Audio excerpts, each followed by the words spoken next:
Learning English speaking. For more of this interesting and wonderful educational content, please support us by clicking the subscribe and follow button. Thank you all. Teacher, peace be upon you.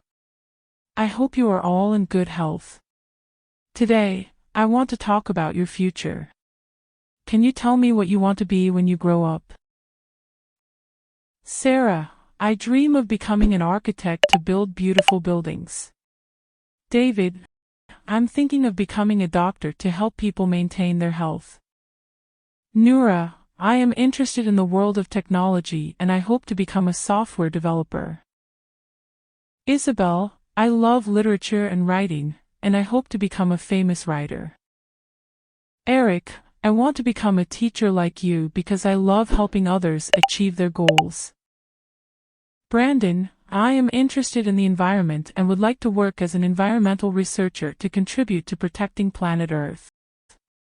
Thomas, I dream of becoming a famous artist and expressing myself through art.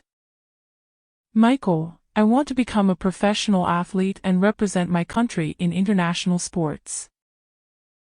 Liza, I'm thinking of becoming a space scientist and planetary explorer. Ashley, I am interested in business and want to become a successful businessman.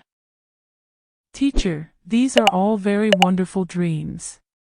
You must work hard and act wisely to achieve your goals in the future. I will always be here to support you and help you achieve your dreams. For more of this interesting and wonderful educational content, please support us by clicking the subscribe and follow button. Thank you all.